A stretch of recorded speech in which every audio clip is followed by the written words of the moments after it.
what you know, it's how you use it. So the network, I would say, network in quotes, knows many things about us.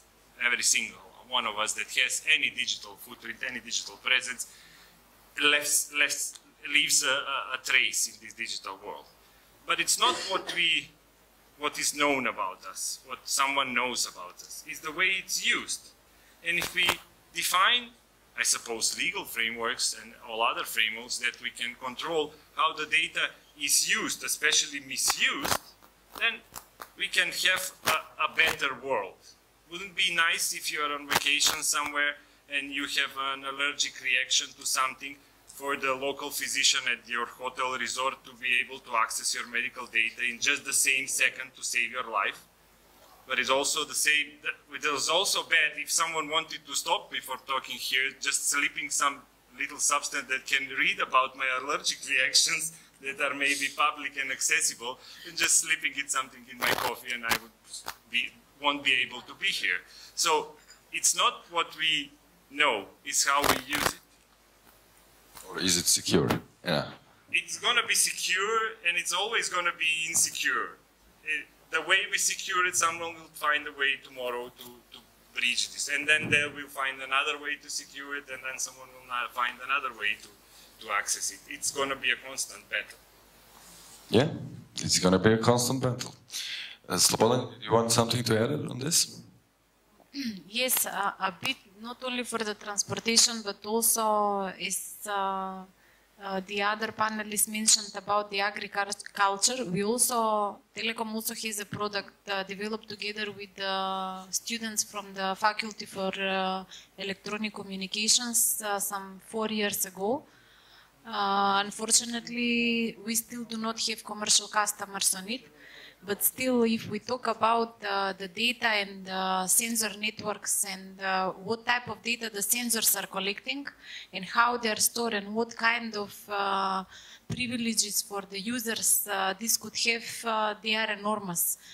So I would say when we talk about the Internet of Things and about the vulnerability of the systems, of the users and of the owners of the data, at the end, it is again the human reason who is the main, the biggest vulnerability point. It's not the data itself, it's not the system, it's not the network. It's us. It's always the human. It's always us, yeah. You wanted. So I'm going to ask a little bit of a different question. It is definitely a weakest point could be a human in the security link. But let's think of who is storing the data, who actually make the use of our data. Isn't, you know, my usual rant is that every dog and a big platform has everything about me, but itself. There are various ways of organizing data ownership. So I wonder if there's anybody in the region who's actually thinking how to organize the data. So European Commission has a lot of trends where they want to reward users for producing their data so that users could be the owners of their data. And I think that is a new trend that we're going to see. And that is something that I don't hear discussed much elsewhere, apart from European Union, but I wonder if you discuss something like that in Macedonia. And how could users benefit from the data they produce? If you drive a car, you can produce up to 25 gigabytes of data per hour. Is it good that we all store that data? Or and what can we do with our data? So I'd like maybe to hear from the professor about architecture in terms of protecting user data and from regulators in the room of how they think user data could be owned by the users. Go ahead, Anas. Well, it has both a technical view but also the legal view. In technical terms, it's doable, of course. We are talking about the data ownership and somehow insight on who's using our data. For some of our data that is out there in the internet, we have explicitly made our consent. For some of it we didn't, of course, which is a legal issue more than a technical issue.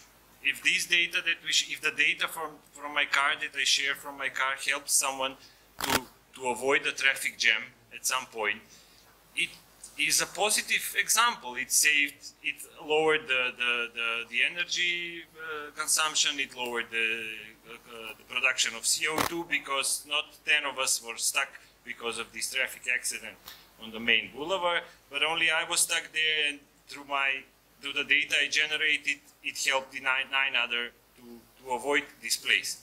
And it's a positive example, of course. There will always be negative examples. Talking about the personal data, there are examples within Europe, of course, especially in the most digitally advanced communities, like the Estonian, for example, community, that the user has strict control and insight on who's using the data. And that's an important thing. That's if we start to share data, then it's good to give us possibility to control who's going to see which part of the data and who's actually accessing this data. This requires, of course, some level of knowledge, some level of technical maybe knowledge, but also requires some legal frameworks to do it. So I think that the most important thing here is the legal aspect of it, not only the technical. Thank you. Indeed, that is. Can we have a round of questions just prior to the audience? I would like to ask, is there any question in the remote room? Anyone from our remote moderator? Okay, so in room.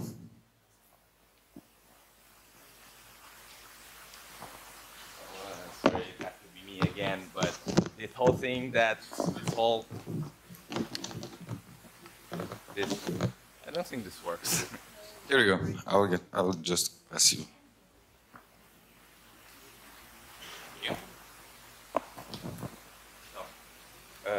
This whole concept that we can give away data and then we can still retain control over it is utter fantasy. So if you think that, please wake up now, because you know it's data.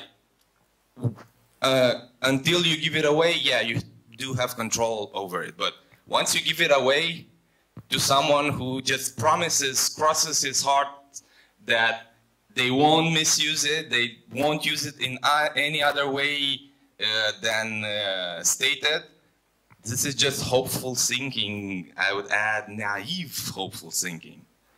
It will just not happen. Once it's out of your control, it's out of your control. The thing that, you know, the EU Commission or someone will come and create some kind of framework where we can monetize our own data. It's fantasy, it's not science fiction, it's just fiction. Maybe there is some science in it, but yeah. Any other question? What's that question? No? Anyone else in the audience? Okay. So now, yeah, go ahead. I must say it's not always about monetizing. You have the same dilemmas whenever you do something. Whenever you buy a product, you're not sure whether it's going to work. And if it doesn't work, you try to revoke to collect your customer privileges, or try to get it back, get the money back, or everything. Especially us in the research and education community, we believe in sharing.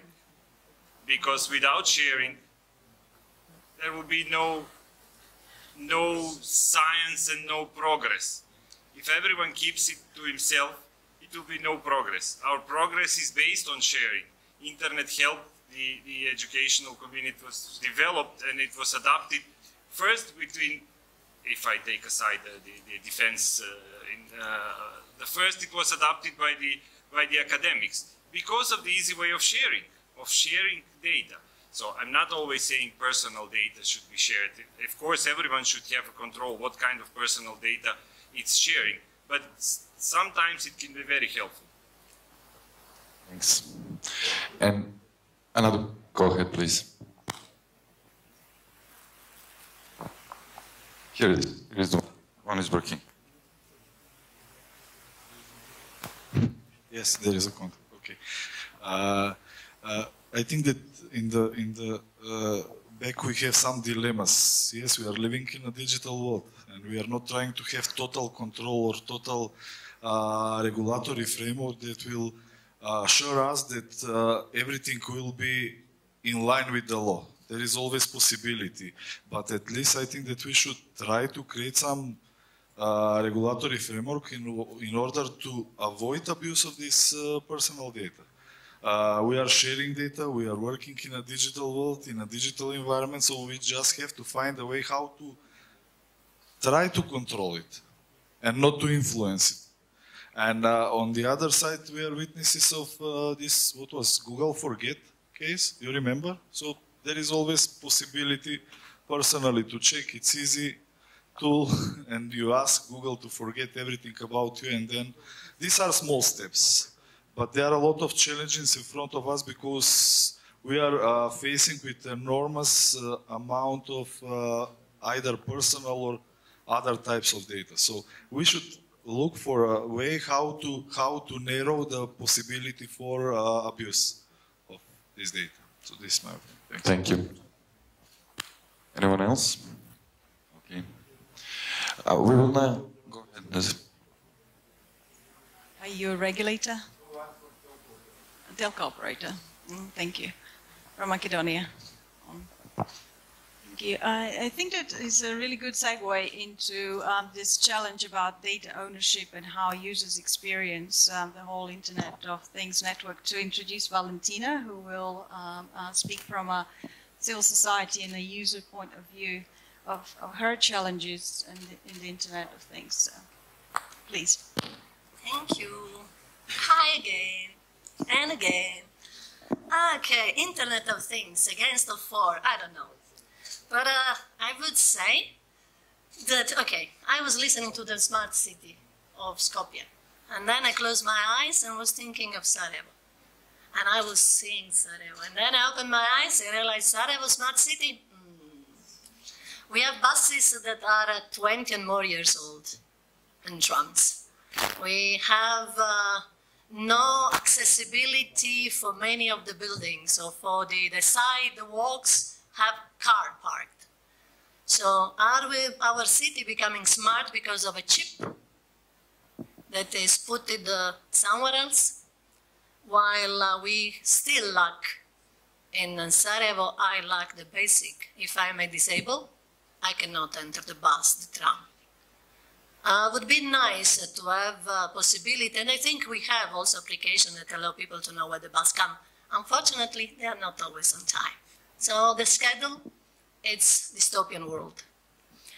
But still, a project like the one that had been introduced, I think that somehow, by absurd, can be more safer than many other Internet of Things we experience. Because still there are accountability if it's a city council doing.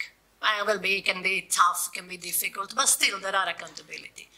If there is a big company, there is still some accountability. We can discuss about the algorithm, where they will store, in which computers they will store their data.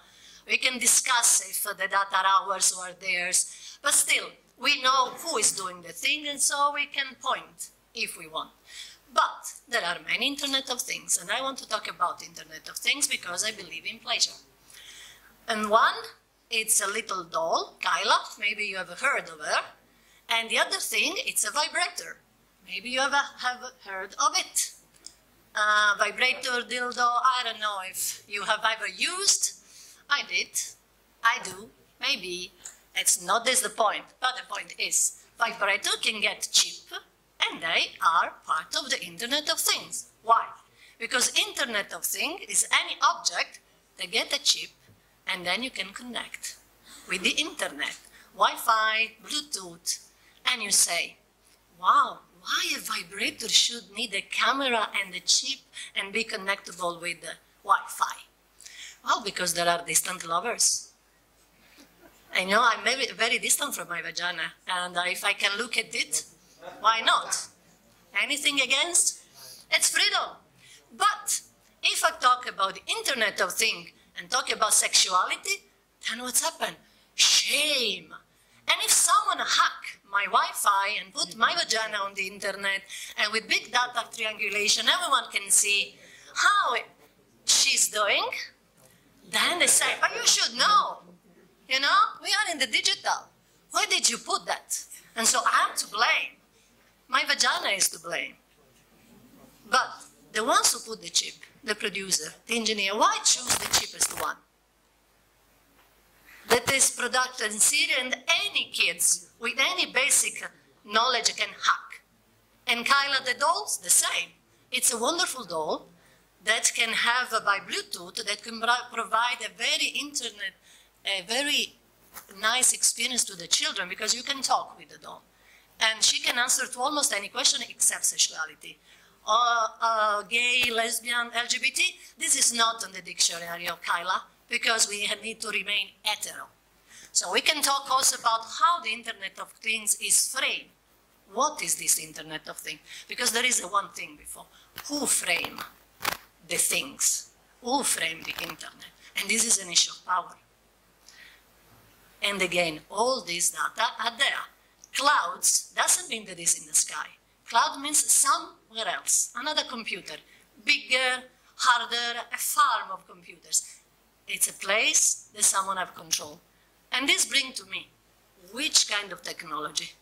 At least the Kyla, because it was open source, I can see into the chip that was used. So I can see, and maybe it can be correct. But the harder part is, first, if as a user I ask to be protected, or my children to be protected, there are almost nothing, because the legal is slow. The internet is fast, but the legal is not helping. Who is to be held accountable? The producer of the doll, the engineer that produced the chip, the company that sell, and while they decide on this, the user is hacked. The private story is there, and our life are hindered. So I'm not about being against or for. I don't think it's about against or for. We live, and things change, and we are curious individuals. But what I would like to avoid is to have users becoming hacked and be shamed if they are using some Internet of Things that is not so smart as they were thinking they are so smart. And I stop here for now. Thank you, Tina. A round of applause, yeah? So that would be from user perspective. So that's why would we actually ask, what kind of this device she would need to have what? Is it integrated security? Is it integrated control? Is it accountability, like clear accountability? If there is anything that we can shows a message to manufacturers, what are those features that needs to be in those kind of devices? How do you choose your bank to leave your money? Well, the one with the best commercial. Well, I suppose that doll had a quite good commercial behind it. And it's the same. It's the same here with any aspect of our life. How do you choose our doctor? How do we choose our bank? Do we trust them? At the end, we end up with trusting each other. So the same thing we have here. There can be a better chip. It will cost more expensive. There will be a better algorithm. There will be a better network. There will be a more secure storage. But it's just a technology, and someone will find a way maybe to get access to it and misuse it. Things are misused every day, not only in the internet. Everything can be misused. A revolver can be used for defense, but also can be used for offense. You can use it and take someone's life. So who do you count for this? Smith and Weston, the ones that produced it, or the Colt, or you can put it in the same frame. All of this, of course. Users should be more educated. Education is key. I'm not talking about now our engineers that are educated. I'm talking the general public. The general public should be educated. But also there always have to be some kind of accountability for using, treating, using, owning, and misusing, especially the data. Thank you. We have questions from audience. Did someone want to add something? I will be with you in minutes. Just you have a mic. Here you go. This one is for. Yeah. Hi.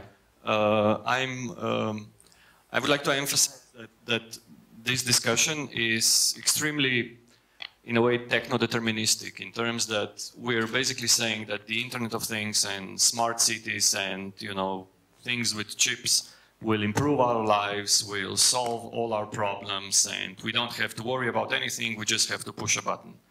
And I think that's wrong. And you've mentioned before, how do you choose your bank, how do you choose your doctors? Banking and medicine are severely regulated. So if a doctor makes a mistake, if a bank makes a mistake, there's this huge line of things that happen, and you sanction either the doctor or the banker or I don't know who. In the IoT department, there is no regulation. There is no control. There's very little oversight. There's just, you know, things are floating out there. I mean, you've witnessed the WannaCry attack. Imagine that attack in a smart city. You know, imagine everything's connected to the network, and that network gets shut down because of WannaCry virus. You know, people can't unlock their doors. People can't use the roads. People can't use their cars. It's a huge, you know, problem. And just one other point. About the market, what are the dynamics of the market, how it could be formed, what are the users' perspective, and we will have sort of three parts of this discussion. One is what are the challenges and what are the current implementations, and then the third part, if we could get all your input into ideas of how it should be implemented in the right way. But before we start, I think I would like to just introduce my colleague Arvin Kameri and myself, Desiree Milosevic. I'm from a company called Affiliates, and Arvin is with Diplo. We'll be your moderators, but we really like to have an interactive session. So turn off your phones and grab the roving mics that will be here. We try to leave plenty of time for the questions, so that we really have a discussion rather than one person's point of view. I would like to open this session with asking, not just focusing on technology, but what are our societal needs in the region? If you're in Africa, you don't have to repeat the Western way of implementing Internet of Things technology. You first need to look what are our real needs. Is it clean energy? Is it clean water? Is it more good professional education of people that can work on these resources? Is it something else? It doesn't have to be that you, maybe in Macedonia, you already have infrastructure. Maybe you already have infrastructure on which you can build on Internet of Things. But maybe in Romania or other places, there are other issues. So if we get as more as possible thinking about what our needs, then we can think of applicable way of implementing the IoT technology and all the perils that it brings, the so-called Internet of Broken Things. With that, I'll pass you on to Arvin and ask our speakers to introduce themselves. Thank you. Thank you, Desiree, and thank you all for coming to this session. Desiree explained it pretty much. It's going to be 3 rounds or 3 different parts of Internet of Things. This is large Internet of Things. It's really large. It actually applies to many, many, many things in our everyday life. So, without further ado, I would like to present our panelists here. From the right, we have Slobodanka Jakimovska-Josifovic, Makedonski Telekom from Skopje. She will present a bit on a smart city initiative from the Makedonski Telekom. Sitting next to her is Ceren Unal from the Internet Society. She will give us an overview. Well, let's see. Next to her is Valentina Pelsner from One World Platform. She will give us more insight on user perspective of Internet of Things. And also with here us, instead of Professor Chobo, we have Anastasia, professor from the Faculty of Computer Science and Technology in Skopje. We will ask him about possible future architectural and other solutions, how IoT can actually grow. So without further ado, I would like to host Slobodanka to give us her presentation.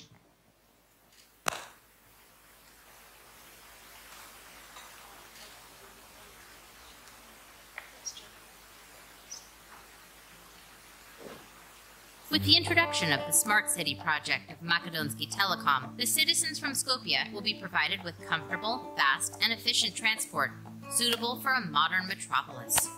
Can you just, no.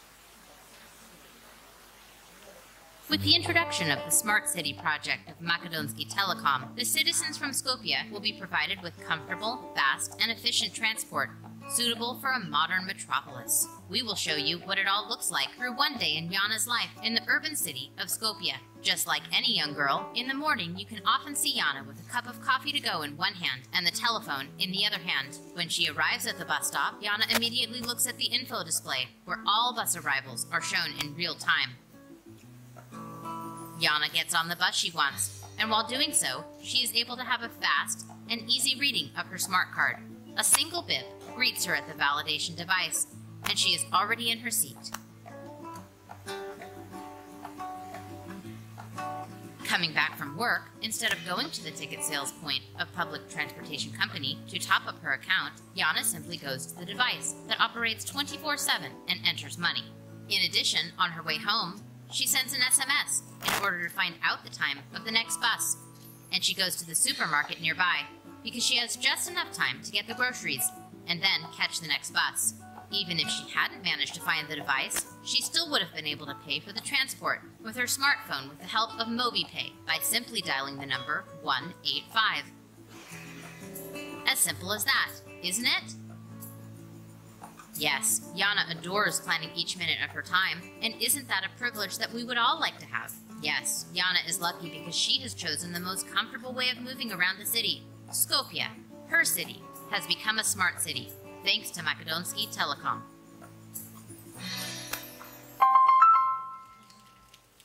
Okay, good afternoon from me. My name is Slobodanka Jakimovska-Josifovic. I represent Macedonia Telecom today. I'm delighted to be on this conference of Agency of Electronic Communications for the first time, representing the business area of Macedonia Telecom, and I will talk today about smart city, Internet of Things developed in a way of a smart city, and the start of the IoT era in our capital, in the city of Skopje. What we have done in the previous 2 years and how we live as citizens of Skopje in the past 2 years. As you have seen in the video, Jana is the lady who is standard professional lady going to her office and to work on a daily basis and using the public bus transportation. What we are trying to show here is that our citizens today are capable to save their time because they are knowing at each point of time when their bus is coming. Either is by the displays on each bus station or by sending different kind of messages.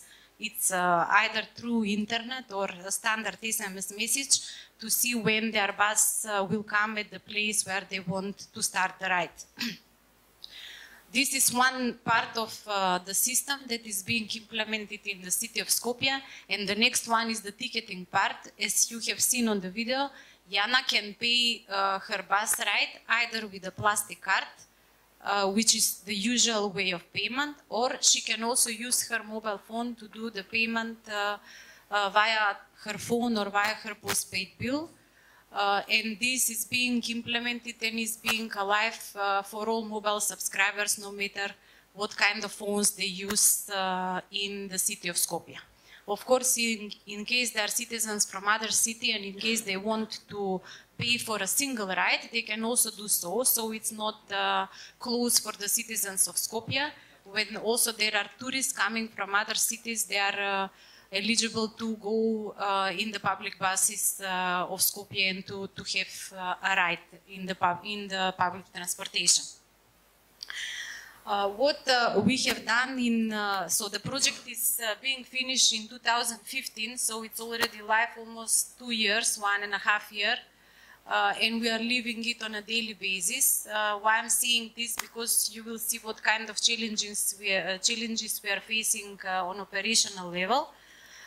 But before we go into details, I would like briefly to discuss and talk about why we have decided to work on smart city. As I said, I come from the business area. Besides earning money from the institutions, this is something that the smart city activities and IoT activities in the cities has to do also with the citizens and has to do also with the institutions and what kind of gains they get from such kind of implementations. If we talk about the public bus transportation, which is a public institution by one of the municipalities, the city of Skopje, they are having a lot of benefits comparing to the system that they have implemented before.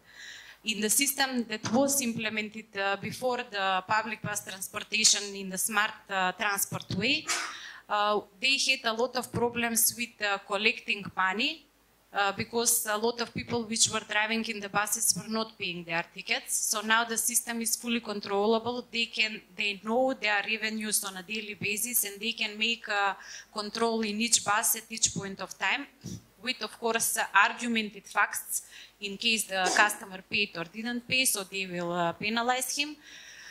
They had also problems with the route controls of the buses because the system was not centralized. Usually the buses were sent based on the manual work of the people who were controlling the bus transportation. There were a lot of bus delays on the arrivals, yes, there were bus delays on the arrivals of the buses, so people were waiting on the bus station for more than 15 minutes without the bus coming on time. There was a lack of management information. They were not able to collect the number of tickets that they have charged on hourly and on daily basis, on monthly basis, and that's why they had also difficulties to pay out the drivers of the buses. The reports that were being done into the systems were manual, a lot of systems, old types of printers, old types of machines, so it was everything was old-fashioned. What they gained as the city and as the institution out of the project after it was implemented, besides the control of the cash flow and of the passengers and the number of passengers that were driving, very accurate information, very controllable information about the buses and their start of route and the finishing of the route. The number of the smart cards that they have issued, especially, I don't know in other cities, but in our cities, the students are having 0 rate, so they are eligible to go and to drive in the buses without having to pay on monthly basis. So this is controllable from the central system. There is possibilities for fraud are very low. And also for the people who pay, the possibilities for fraud are very low because the control is being done from the central system. Of course, they have 0 outages on the system because the system is being fully is laying fully on the network of Makedonski Telekom. And I will touch upon later on that the centralized system is also being positioned and it's being being on the cloud system of Makedonski Telekom in the data center, so there is no possibility of leakage of information for the personal data of the users, besides human possibility, which in anyhow it's one of the most dangerous points. So the city has also possibility to control the system from one place, of course, not as a standalone system sitting into their premises, but sitting into the data center premises of Makedonski Telekom.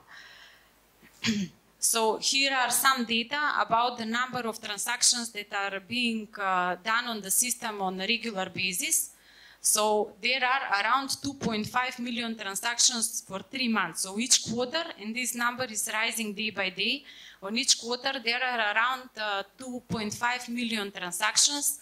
Both of them, all of them divided between the transactions of plastic cards and transactions with the mobile phone.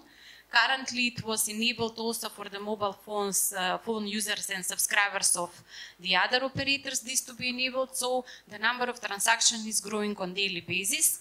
They have sold around more than 200,000 tickets for the past 1 year, plastic tickets for the students, for the retired people, also for the people who are working in companies as company benefits.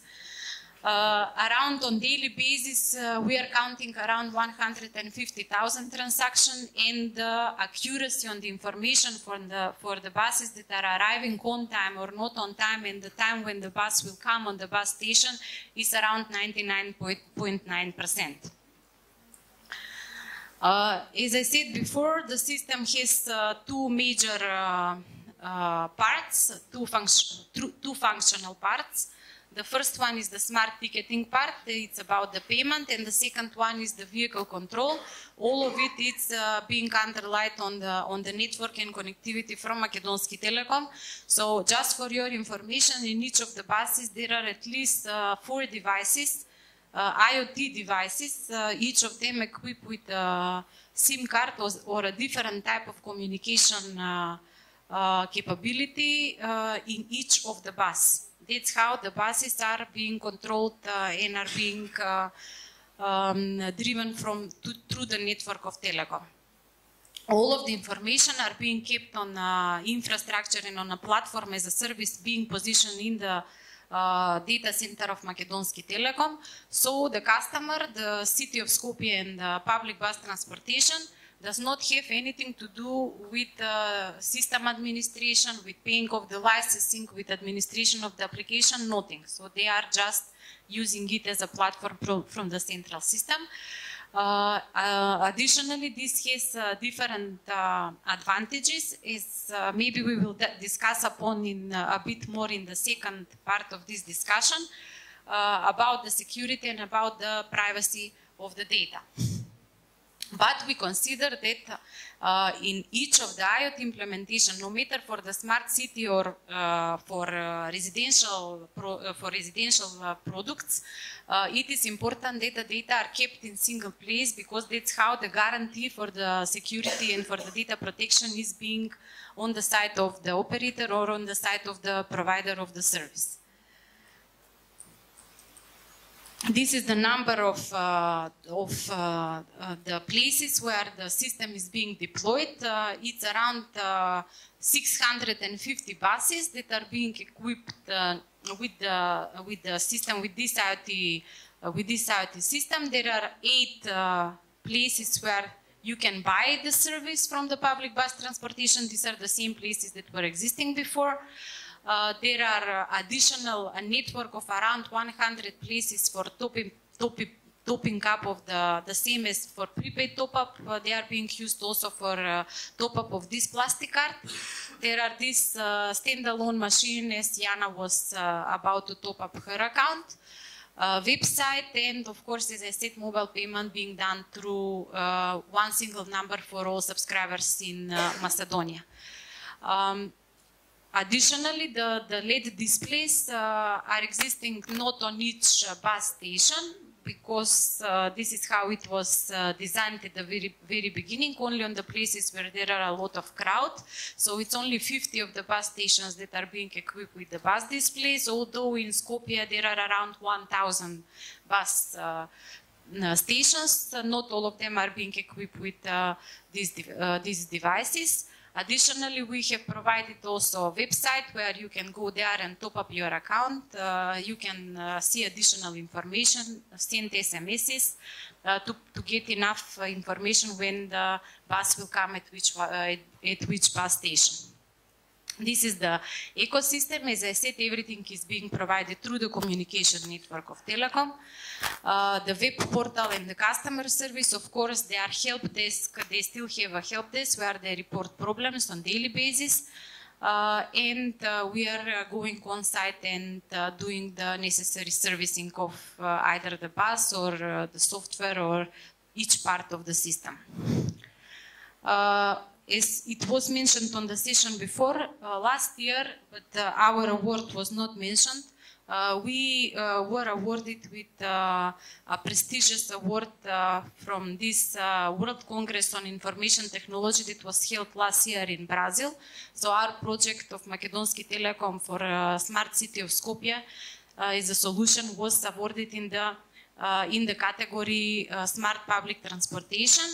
Sustainable growth category with the prize of ICT Excellence Award. This was on the picture. There on the picture you can see one of our representatives from T-Systems Brazil who was there to pick up the award in the name of Makedonski Telekom.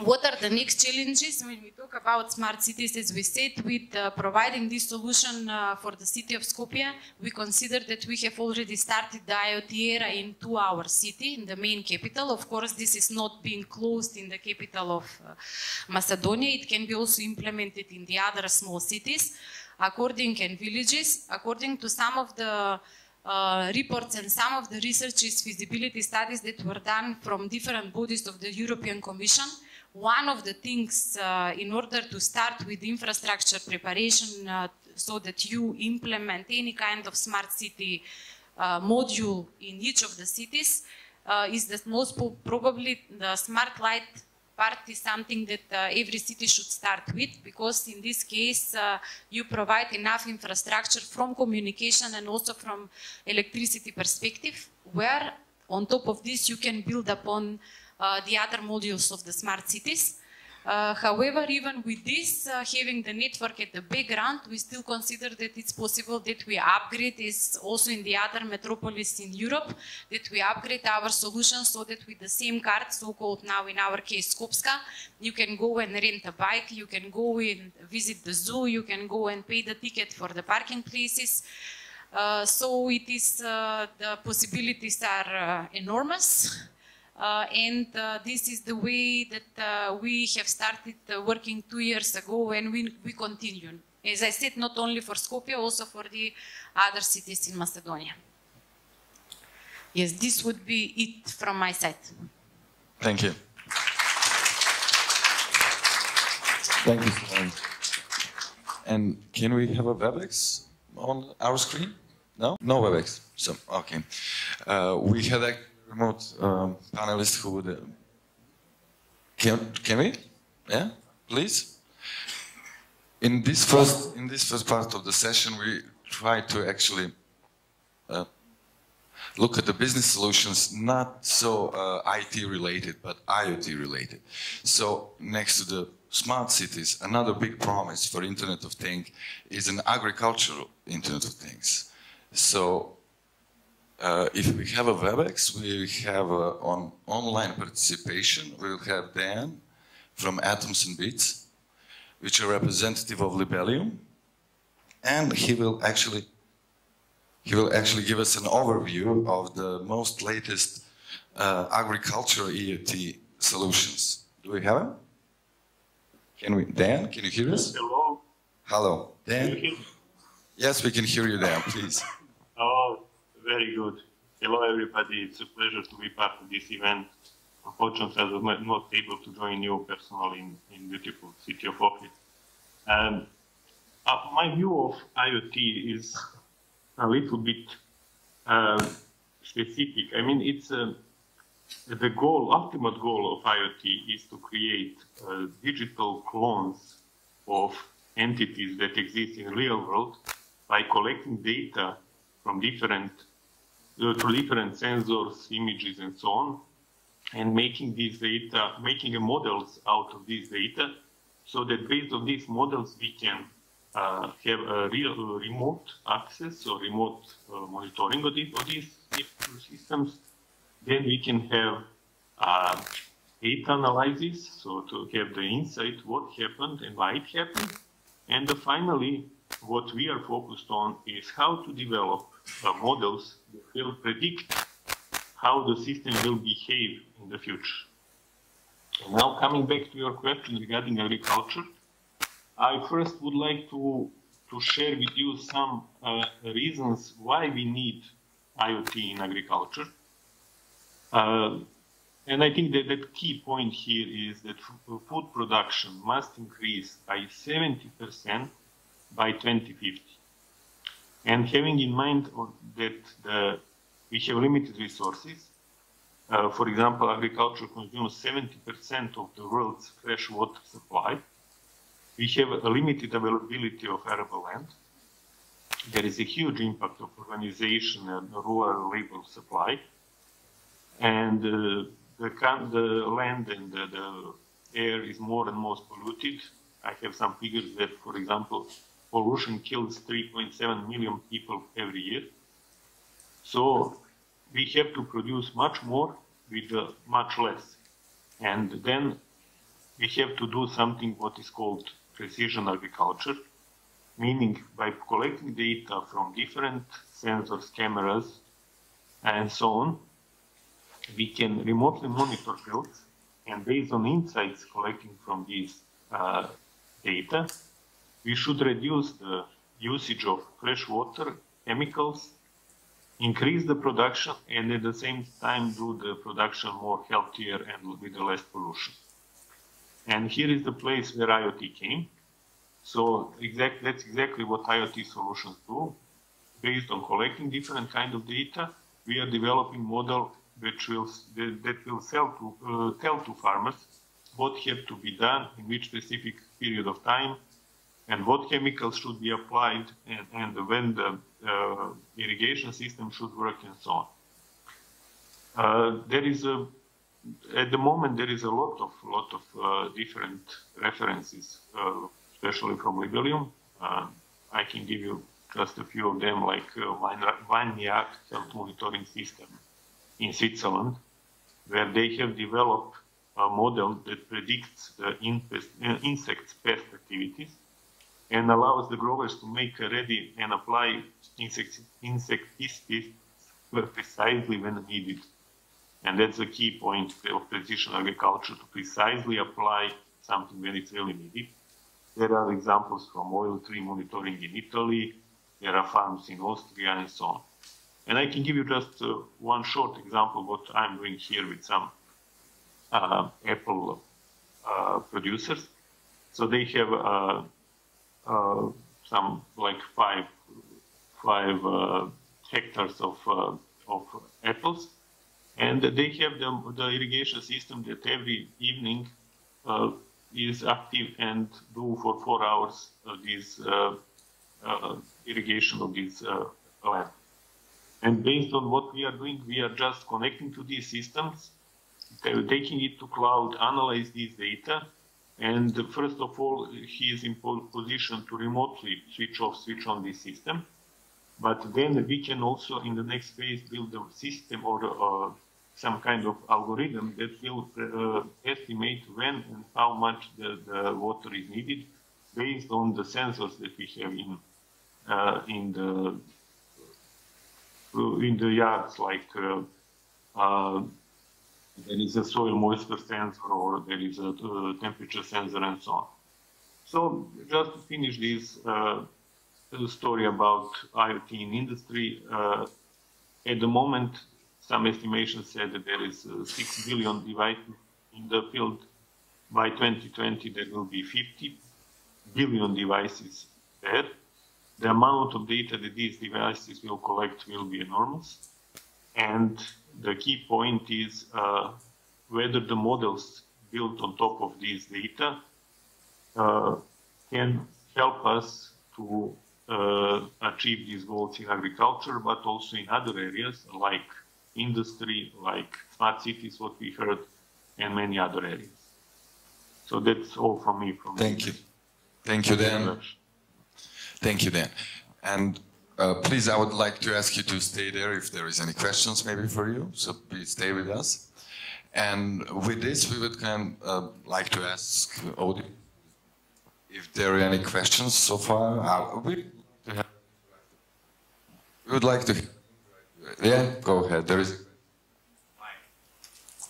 There you go.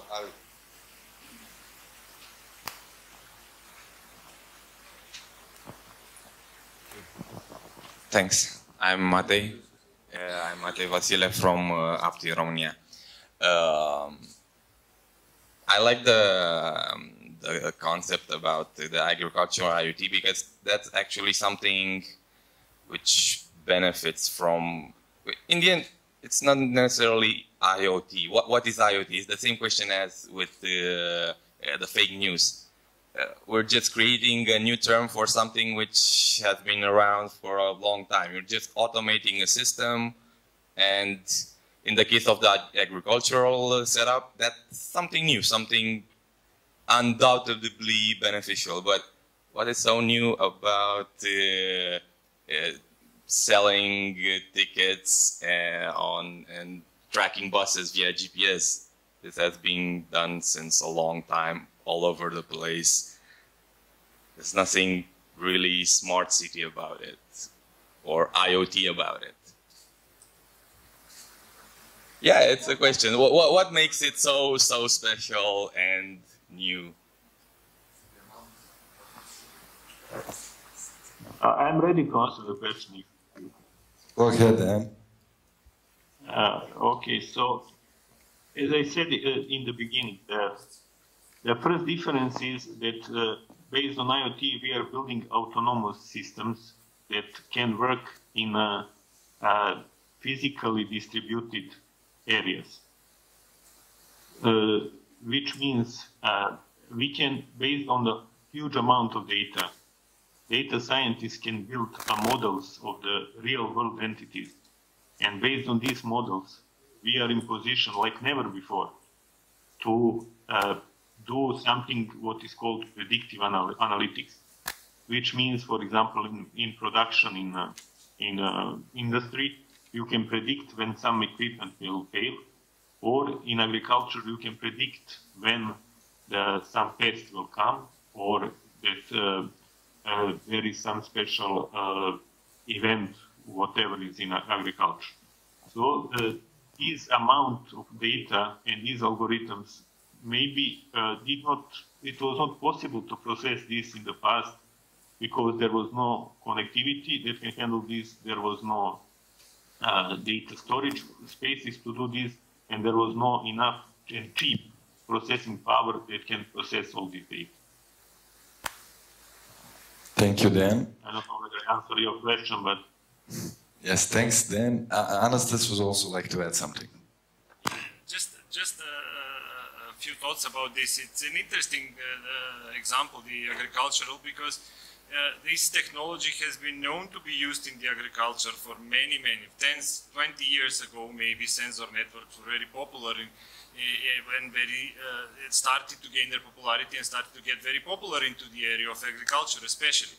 But we'd like to now make a difference here. We are not talking more about the sensor networks or the networks of small sensors that can collect data and help us maybe in real time to make some decisions.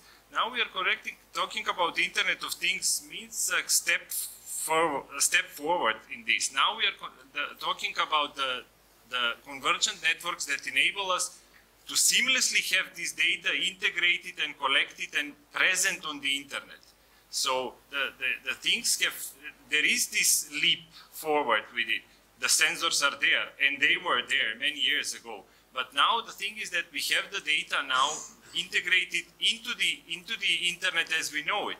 That's one thing, and then now we are able, with this current development in processing technology, we are able to analyze this huge amount of data, not use it as a mere monitoring tool to see if the soil is wet enough or are there winds at some point and react on it immediately. But more in a way of analyzing this big data. Now we can do it with the processing capability. Now we can distribute this data. Now we can give this data to anyone who needs it because of the Internet of Things and not just simple sensor networks. Thank you. Janis, that was really informative. Slobodanka? I will just build up on the discussion about the automation and about the data collection. It's not that we are collecting fare through the tickets. We are able to collect all the data about the customers and how they use the public bus transportation. The system is capable to predict in case there is some accident happening on some of the traffic lights, that the system is automatically rerouting the bus to drive in the another location. It's not that we are talking only about automation. We are talking about data collecting. We are talking about predictive models. We are talking about data analytics and big data. So this is it. Smart city and the transportation is only part of it. One more? No, okay, go ahead.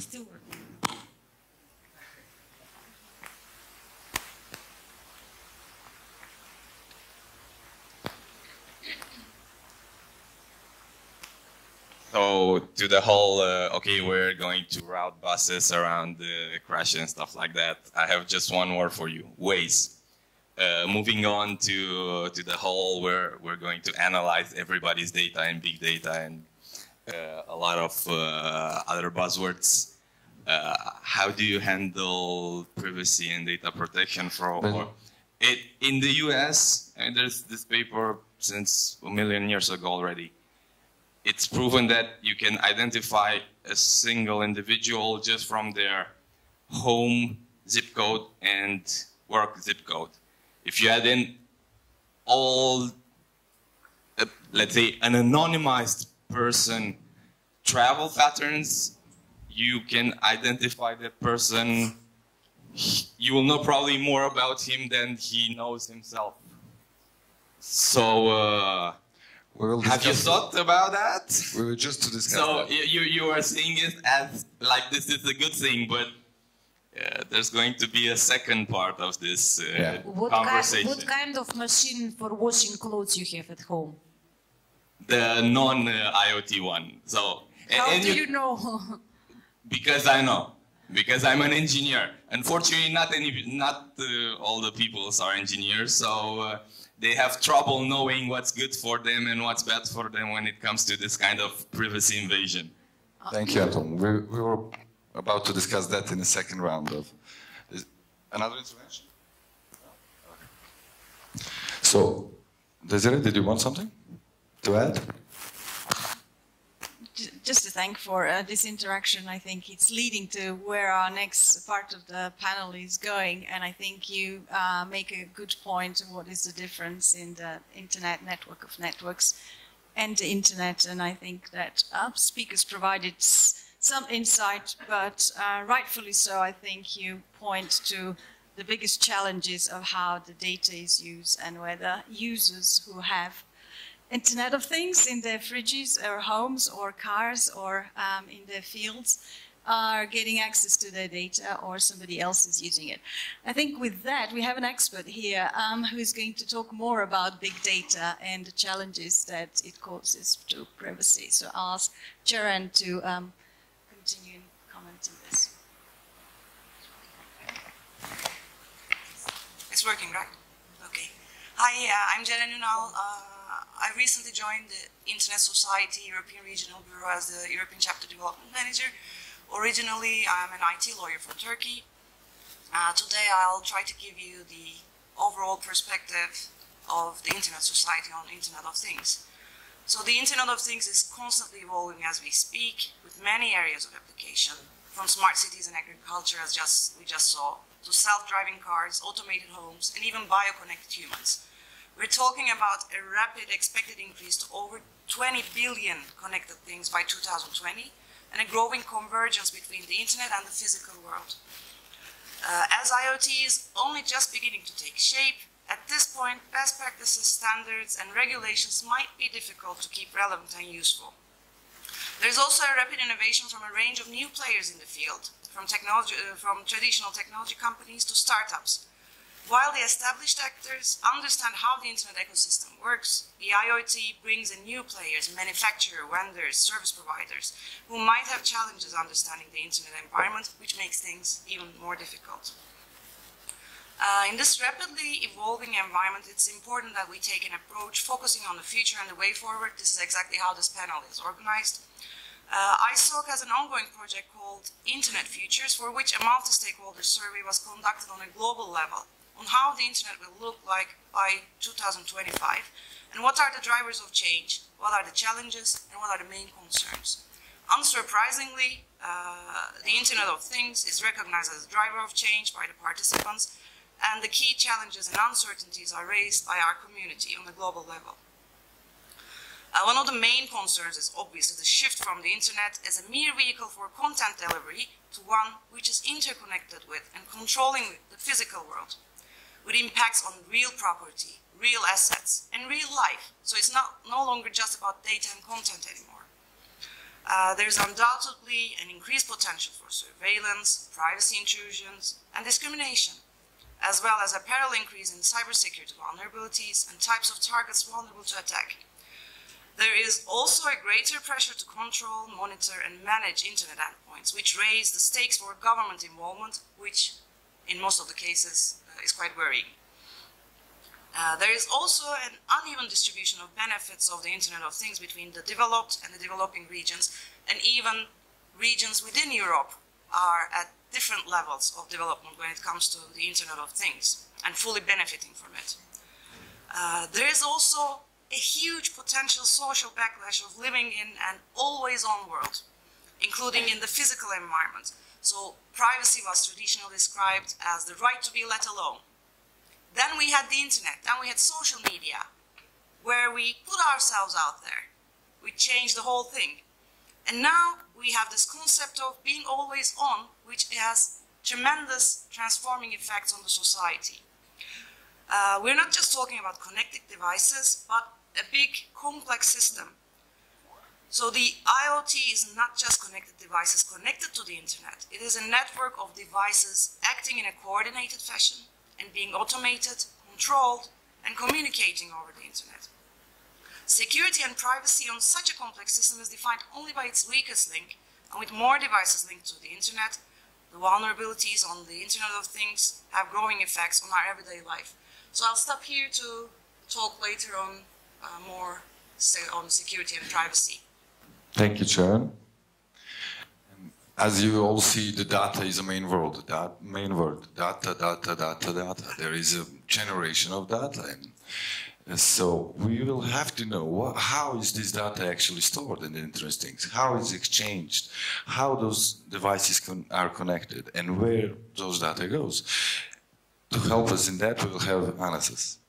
Ina, please. Thank you. Well, the technology is moving forward, of course, and we have the capabilities now to store huge amount of data, to move huge amount of data from one end of the planet to the other in just very short time through huge links, international links. We have networks that enable us to connect every single piece of equipment, like these bands that I'm wearing on my hands, measuring my heart rate, to up to the more complex systems in the industry or whatever. So all of this generates huge amount of data. The data used to be stored locally, then moved itself to the cloud. Now we are talking about different trends in computing. Now we are talking about trends that would like to combine these two approaches maybe. We are talking about different again, meteorological notions on the computing. Now we have fog, now we have dew computing, which moves it over to the edge of to the users. Now we have data that can be either at the user, closer to the user, or some of it at the cloud, or everywhere, both sides. But the main problem here, the data can be protected. The technology is advancing. There are ways of protecting the data, protecting the stored data, protecting the data in transit. And there will always be people that would like to misuse it, to try to find ways to access illegally this data. But I think that the main point about all this data is, someone smart once said that it's not. Every time we bet everything on one technology and we're not developing alternatives or replacements, we're, you know, digging our own grave. Thank you. Doman from Slovenia, NGO Citizen D. We had another question here. Hi, I'm Dragan Čepinovski from VIP Macedonia. At this occasion, I feel that I can share one of my experiences with the Internet of Things, not because of its content, but a lot of content was presented today, but it is because of the time when I was lucky to see such presentation. It was actually a presentation of vision. In 2001, so 16 years ago, I was lucky to be in Hewlett-Packard in California, and there was a presentation there. Probably a lot of you have seen that presentation of their vision for the future based on exactly Internet of Things. At that time, it was not Internet of Things. Nobody was mentioning such terms, but it was actually based on collecting information, keeping information, analyzing information, and using that information in the practical life of one person. Very shortly, the presentation was starting from the morning when the person is waking up. Then the radio is waking him with any information, what he has to do that day, how he will drive his car to the airport, when is his flight, when is his meeting, etc., etc. When he enters the car already has all the information for him, so it adapts the seat, adapts every instrument in the car, and during the driving, the navigation system takes him to the airport, so when he gets to the airport, everything recognizes him inside, no check-in, no luggage, no formalities in the airport.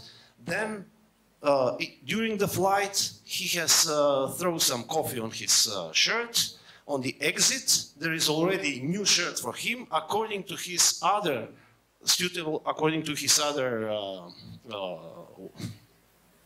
things that he wear, and he goes to the person that he needs to meet. Also, a present for a birthday of his son, of the son of the person who he needs to meet is ready for him, because the system knows everything. So it was 2001. Until today, we have 16 years of this presented vision by a company, by a very reputable company. Many other companies had such visions from that time, and maybe not so early, but during the period until now. But today, I feel that we face a very, very small amount of such visions. My question would be, why is it so? What is the reason that something which was very well known 16 years ago and practically implementable today with no restrictions, so almost, we don't feel the benefits of it? Thank you. And we just had a one short, Ljubča, can you please?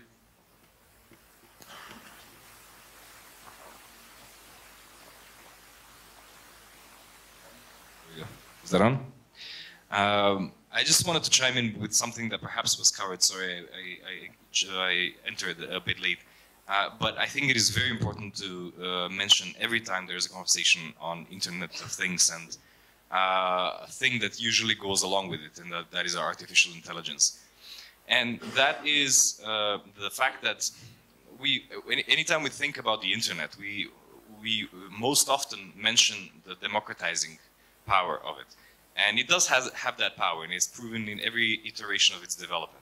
But there's another element of that as well, and that is that it has amalgamated wealth for certain companies that is just unprecedented. I mean, the value of Apple, the value of Google, of Facebook is just incredible based on this technology and many more things that will be happening.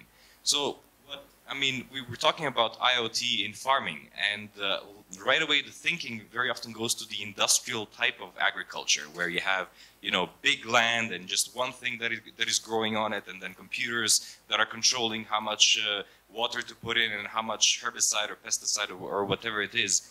And that same technology, of course, can be used by farmers, but if you keep on taking away labor and putting in more machines and don't have the mechanisms in each society, whatever that society is defined by it, whether it's in a state or in some other form, then you're just empowering an elite even more. From the 1% is going to be the 0.1%, and it's just going to be bordered communities, walled communities that separate the wealthy, the haves from the have-nots, more and more. So this conversation of IoT and artificial intelligence and all of these things needs to go together with regulation, as was mentioned before about the banking and about, because regulation has been seen as something that is dangerous to technology, and technology has spoken very eloquently that it's better not to have regulation.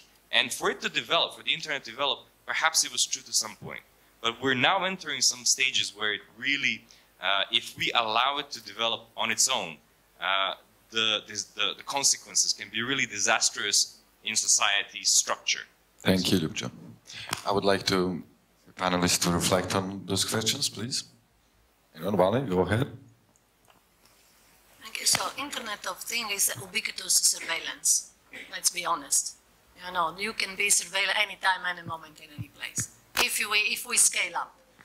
But for me, what is interesting is that it's true. Internet of Things is a wild west in this moment, because there are many things. You know, the vibrator that I was mentioned costs between $164 to up to $150, which means that not everyone can have, because you need money for it. But there are many Internet of Things that are far less expensive. And people curiosity and people desire to belong to the modern, the contemporary age is there. But the point is that until the Internet of Things will have not regulation, meaning all the responsibility will be on the user. If we have no privacy by default, if the algorithm that then manage also all these analyses, because this is what happened, to learn from our habits and then foresee in the future and the right action, someone has to do an algorithm. And then we have to ask where this technology resides. And it's not residing in the south of the world. There are very specific companies that sit in a very specific place, and it's also a very specific business model, which is exploitative. So how we regulate? Is it the regulation between the states that we don't trust anymore that much, and the company, the big company that we trust even less? Where are the people? Where are the academia? Where is the technical community? Because until it remain so big that only few companies, inside have been also an Internet of Things, all the solutions are the big solution, the Microsoft, the Oracle. I don't have anything against, but it's not possible that with the many brilliant minds in the world, there is only one model. And it's not the case that the Google, the Apple are investing on artificial intelligence. And we will become slaves, because it's our data. So how to regulate, it's one question, but who is in the group that will regulate?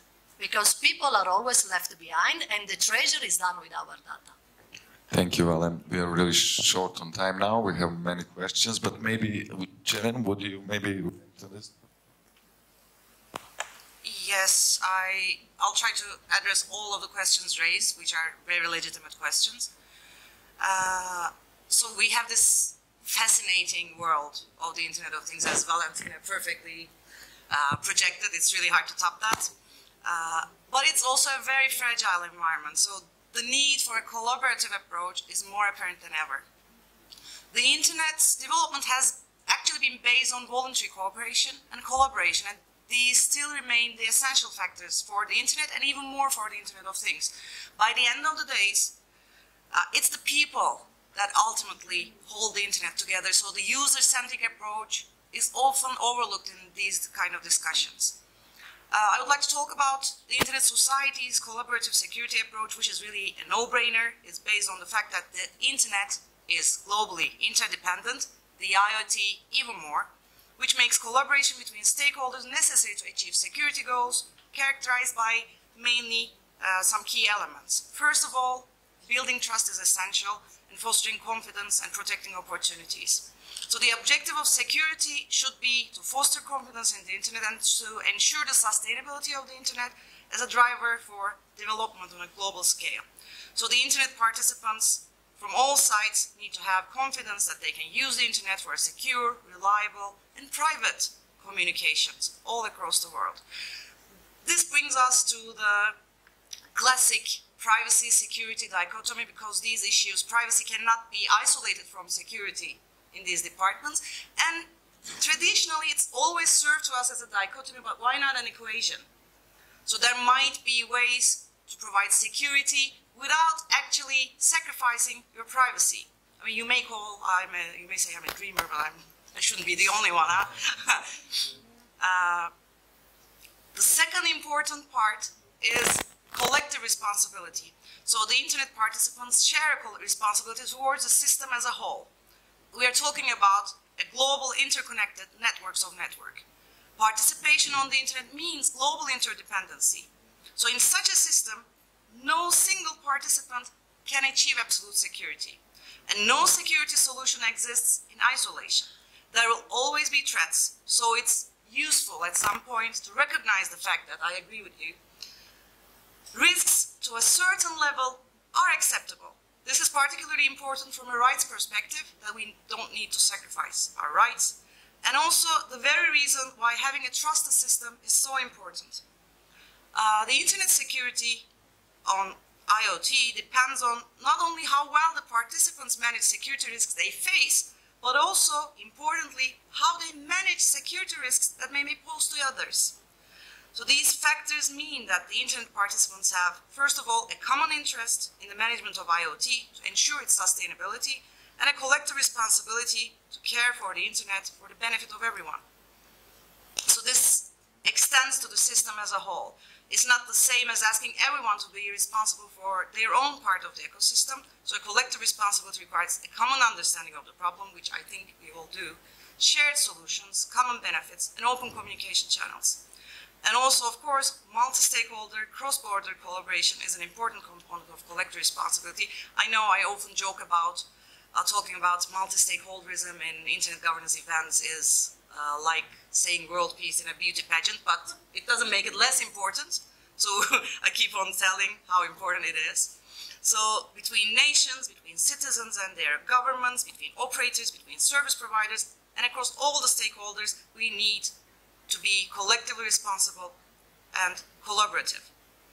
Also, security solutions. Security solutions should be designed in such a manner, fully integrated with rights and the open Internet. So any security solution is likely to have an effect on the Internet's operation and development, and the user's rights and expectations. So these solutions should be designed to be fully integrated with the objectives of preserving the fundamental values of the Internet: open standards, free flow of data, integrity, innovation, global reach, and of course fundamental human rights, and values and expectations of the user: privacy, freedom of expression. So it's important to find solutions that support these values of the Internet and of the users. Oh, it's just... Okay. Just one.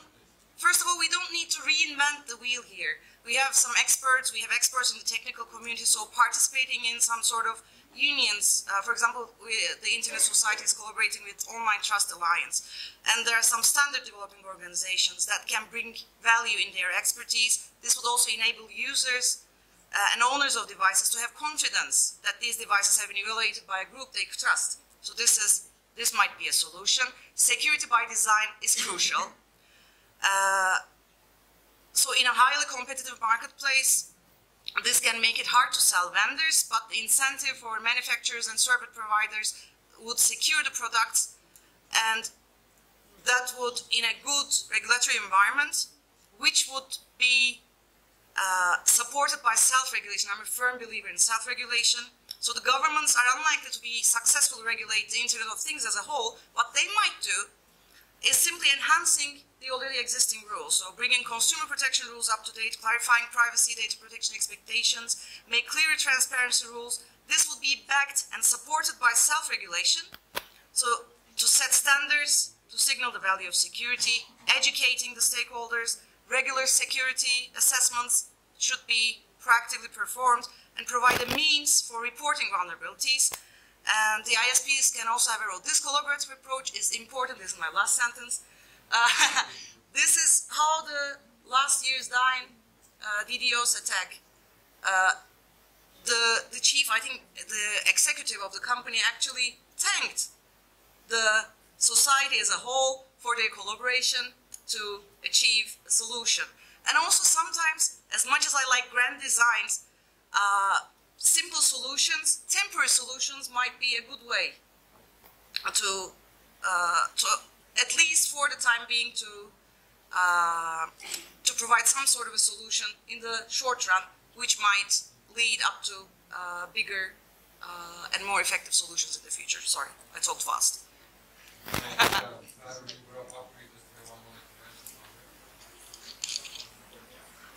Sure. Yeah, I'll keep it super short because we need to go for lunch. I wanted to respond to Valentina's question. How do we regulate? Do we have to regulate? I think that the answer is evident.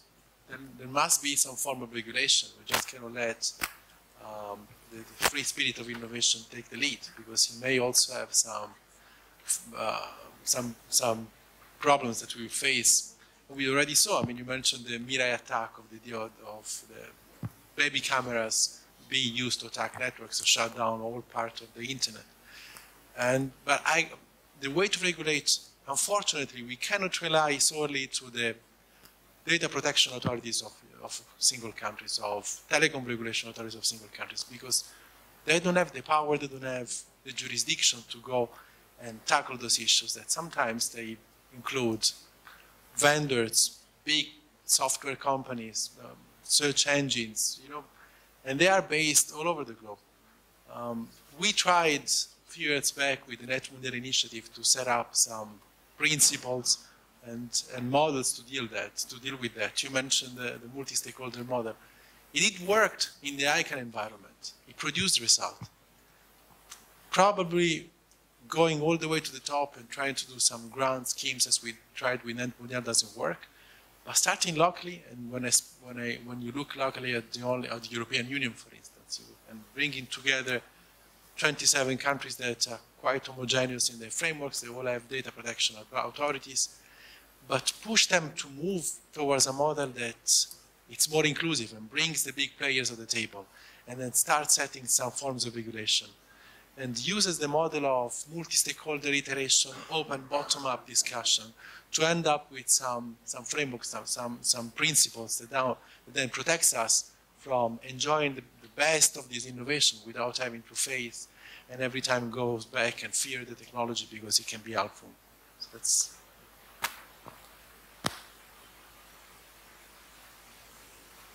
Thank you. And before we wrap up this discussion, we would like to ask our rapporteurs to read us some of the messages from the session. Thank you very much. Together with Maria, we share data. And we get to, firstly, so let's see who agree with us. We need to define our society needs to be able to apply IoT in the right way.